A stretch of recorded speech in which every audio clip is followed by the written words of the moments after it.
बाहर आए हुए थे सर, होली मनाने के लिए पूरी फैमिली का गेट टुगेदर था। 9 अप्रैल को मेरे हस्बैंड की तबीयत ख़राब हुई, फीवर हुआ उनको काफ़ी तेज़। हमने कोरोना का 2-2 3-3 बार टेस्ट करवाया, नेगेटिव आया।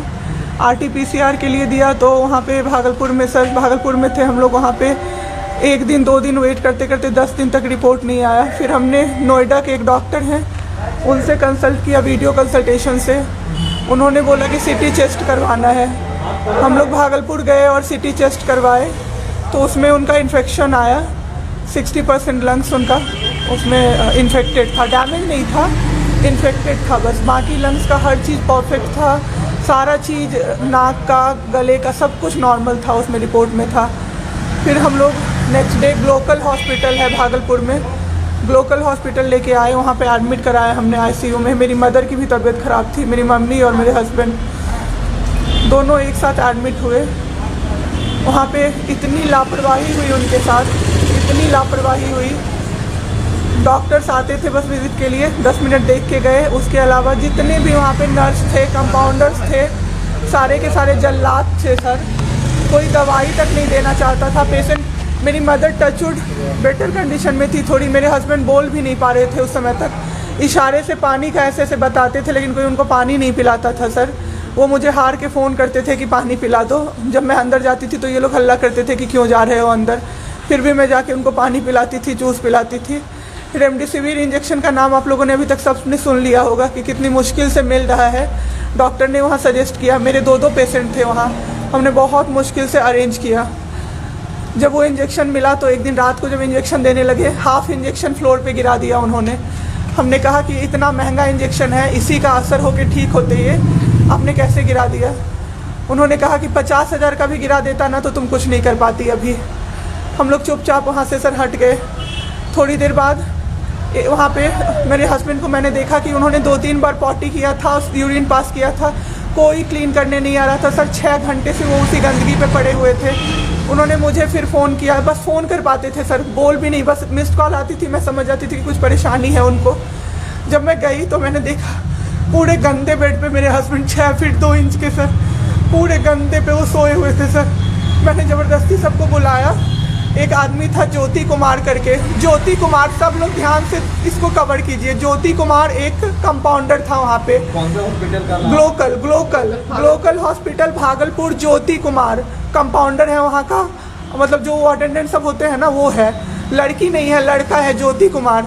उसको मैंने रिक्वेस्ट किया कि भैया प्लीज़ आप मेरे हस्बैंड की मदद कर दीजिए, रात में ये लोग रुकने नहीं दे रहे हैं मुझे अपने पास, इनके पास।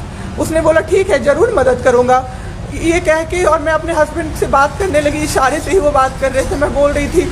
अचानक से मेरा दुपट्टा खिंचाया बहुत ज़ोर से। मैंने सोचा क्या हो रहा है, जब मैंने पीछे मुड़ी तो मेरे कमर पे उस आदमी का हाथ था और मेरा दुपट्टा वो ज्योति कुमार खींच रहा था। मेरी माँ पीछे से चिल्लाई, मेरे हस्बैंड ऐसे ऐसे होने लगे, पूरा पसीना उनको चल गया, कुछ बोल नहीं पा रहे थे वो।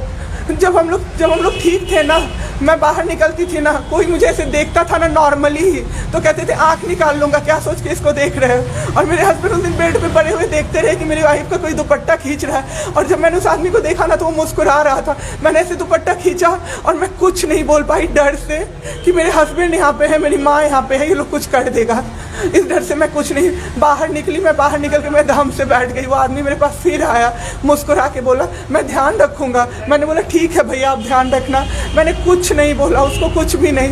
2-3 दिन बाद ऐसे ही कोई सुविधा नहीं, कुछ नहीं। मेरे हस्बैंड की तबीयत उस दिन से बिगड़ी जब रात के 2 बजे में मेरी मदर के बगल वाले बेड पे एक अंकल, मास्क उनका हट गया था और वो अंकल चिल्ला के नर्स को बुला रहे थे और मेरी मम्मी चिल्ला रही थी जल्दी आइए ये मर जाएंगे, जल्दी आइए ये मर जाएंगे। कोई नहीं आया और अंकल ने दम तोड़ दिया। ऐसे 3-4 लोग उस 2-3 दिन के अंदर दम तोड़े हैं, बिना केयर के, बिना नर्स के आए। सारी नर्स टेबल कुर्सी लगा के सो जाती थी, कहती थी पागल हो गए हैं हम ही, अब मर जाएंगे इस कोरोना के चक्कर में, अब तो क्यों जॉब कर रहे हो, छोड़ दो, आपकी जगह कोई और आ जाएगा। उसके बाद वहाँ से बाई पैप वहाँ उस हॉस्पिटल में नहीं अवेलेबल था। मेरे हस्बैंड की तबीयत एक दिन बहुत ख़राब हो गई, उन्होंने मायागंज रेफ़र कर दिया, भागलपुर मायागंज हॉस्पिटल। हम लोग जब मायागंज आए, मायागंज की और हालत ख़राब। ICU में 4 बेड था।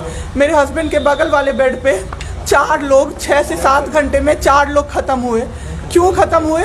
वो नर्स को बुला रहे थे, सिस्टर आ जाओ, दिक्कत हो रही है, दिक्कत हो रही है, और सिस्टर नहीं आती थी। एक अंकल तो बुलाते बुलाते उलट के गिर गए, पूरा सर फूट गया, ब्लड और मर गए वो अंकल वहीं पे। इतना मेरे हस्बैंड डर गए। शाम होते होते मेरे हस्बैंड की तबीयत अचानक से ख़राब होने लगी, पूरा ये सब ड्राई हो गया, एक लेयर वाइट कलर का जम गया उनके ऊपर, बहुत ज़्यादा तबीयत ख़राब हो गई। हम लोगों को समझ में नहीं आ रहा था कि हो क्या रहा था। अचानक से मेरे दिमाग में आया ना, डॉक्टर को कम से कम 5-6 बार मेरी बहन बुलाने गई है, क्योंकि कोई डॉक्टर था ही नहीं। कब हुई आपके हस्बैंड की डेथ? परसों। सुनिए मेरी बात, पहले पूरी कहानी मेरी सुनिए। मेरी बहन 5-6 बार गई है बुलाने डॉक्टर को मायागंज में, तो डॉक्टर क्या कह रहे हैं, यार रात में भी सोने नहीं दोगे, रात में भी सोने नहीं दोगे। जब हमने देखा जाके सर, तो लाइट ऑफ, इमरजेंसी के नाइट डॉक्टर्स का लाइट ऑफ, और सब नीचे बिछा के मूवी देख रहे हैं और सो रहे हैं, और दरवाज़ा तक नहीं खोला सर। मेरे हस्बैंड की ऐसी हालत हुई, जब मेरी दीदी बहुत जाके चिल्लाई, तब एक डॉक्टर आए वहाँ से, तो उन्होंने देखा क्या कि मास्क, उन्होंने ऐसे मास्क लगा होता है ना, उसमें एक ऑक्सीजन सप्लाई का पाइप होता है ना, वो पाइप ही नहीं लगाया था सर, बस मास्क लगा के छोड़ दिया था, ऑक्सीजन सप्लाई आ ही नहीं रहा था। जब बहुत कम हो गया तब वो डॉक्टर आए और पाइप लगाया, मेरे हस्बैंड तुरंत में जिंदा हो गए। उसी दिन से उनके दिमाग में वो ऑक्सीजन की किल्लत का डर बैठ गया सर। बहुत 7 घंटे बिना ऑक्सीजन के रहे सर, लड़ते रहे। फिर उस दिन इतना वो डर गए, वो बोले नहीं अब हमको कहीं बाहर लेके चलो। दिल्ली में सर हमने बेड का किया, बहुत पता नहीं था, दिल्ली में कहीं भी जगह नहीं था। हम पटना आए, राजेश्वर हॉस्पिटल में सर पटना आए। यहाँ पे इन्होंने कहा आईसीयू में अटेंडेंट नहीं अलाउड है, नहीं जाओगे आप। मेरे हस्बैंड रोने लगे कि मेरी वाइफ को बस भेज दो, वो रहेगी तो मैं ठीक हो जाऊँगा। इन लोगों ने नहीं अलाउ किया सर। आज मैंने देखा, एम्बुलेंस से हम लोग भागलपुर से पटना आए थे राजेश्वर, रास्ते में उनको 3 बार पॉटी हुई थी सर। उसी गंदे बेड पे उनको 4-5 घंटे राजेश्वर में सुलाया रहा। मैं 10 बार जाके बोली बाहर से कि सर प्लीज़ बेड क्लीन कर दीजिए, वो हम लोग देख लेंगे ना। एक डॉक्टर निकले, मैंने बोला, वो मेरे हस्बैंड अंदर से ना बोल नहीं पा रहे थे, अंदर से ऐसे ऐसे कर रहे थे, बुला रहे थे सबको। मैंने कहा सर वो बुला रहे हैं किसी को बाहर से, तो एक डॉक्टर मुझे कहता है अरे छोड़िए ना, वो छोड़ा तो ऐसे ही बौखला रहा है जब से आया है। मैं उस समय कुछ नहीं कर पाई सर। उसके बाद उनका ऑक्सीजन लेवल जब 37 हो गया, तब मेरे साथ मेरी दीदी थी, मेरे जीजा जी थे और मेरे जेठ थे। तब मैंने अपने जीजा जी से बोला कि अब मेरे से नहीं रहा होगा, मुझे किसी तरह से अंदर भिजवाइए। तब उन्होंने ज़बरदस्ती मुझे अंदर भेजा और 37 से 74 मैंने कर दिया 10 मिनट में मेरे बाबू का ऑक्सीजन लेवल मैंने बढ़ा दिया। उसके बाद इन लोगों ने मुझे बोला, मैंने बोला सर अटेंडेंट अलाउड है, सारे के अटेंडेंट बैठे हुए थे। तो एक डॉक्टर ने मुझे बोला अटेंडेंट अलाउड नहीं रहेंगे तो कैसे काम चलेगा, सब तो कोरोना से बीमार पड़ रहे हैं, हम लोग कितना देखें, हम लोग क्या मर जाए खांसते खांसते सबको देख के। बैठिए चुपचाप और देखिए। 15 दिन तक सर एक टेबल पे एक लगातार मैं बैठी हूँ। आज 1 महीना पे मैंने ब्रश किया है सर, 1 महीने पे ब्रश किया है मैंने। बाबू को बहुत ठीक कर दिया, इतना स्ट्रॉ लगा के सर, मास्क के अंदर से स्ट्रॉ लगा के बाबू को मैंने जूस, दाल, रोटी सब कुछ पिलाया सर। इतने ठीक हो गए ना कि जो डॉक्टर फर्स्ट डे बोला था ये बचेगा नहीं, वो डॉक्टर सर 3-4 दिन बाद कहता है टचवुड क्या कर दिया आपने इनके साथ, ये तो एकदम ठीक हो गए, गजब का फाइट दिया आप दोनों ने मिलके। मुझे क्या पता था कि मैं फाइट दे रही हूँ और ये लोग मेरे बाबू को ख़त्म कर देंगे। इतना ऑक्सीजन का किल्लत सर, मेरा बाबू डर गया बहुत ज़्यादा। ऑक्सीजन सिलेंडर देखता था और कहता था हाँ वो ख़त्म हो जाएगा, वो ख़त्म हो जाएगा। मैं कहती थी नहीं ख़त्म होगा बाबू। 1.5 घंटे के लिए सर ऑक्सीजन सप्लाई बंद रहता था।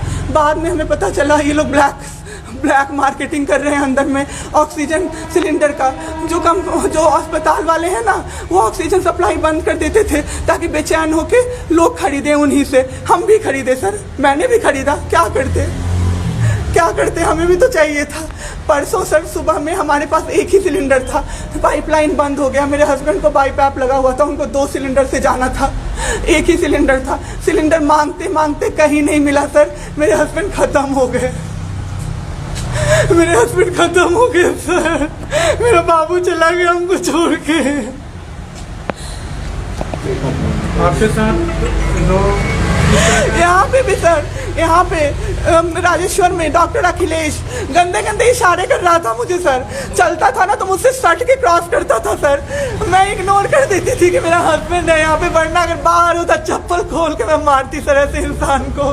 वहाँ पे मायागंज हॉस्पिटल में डॉक्टर्स, कोई भी डॉक्टर नहीं आता है, कोई सीनियर डॉक्टर नहीं, जूनियर डॉक्टर नहीं, और पेशेंट की सिर्फ एंट्री कर देते हैं कि फिजियोथेरेपी किया गया, ये बेबा वो नाक का क्या करते हैं? नेबुलाइज किया गया, 4 बार नेबुलाइज किया गया, कोई चीज़ नहीं होती है, सिर्फ पेशेंट की एंट्री कर देते हैं।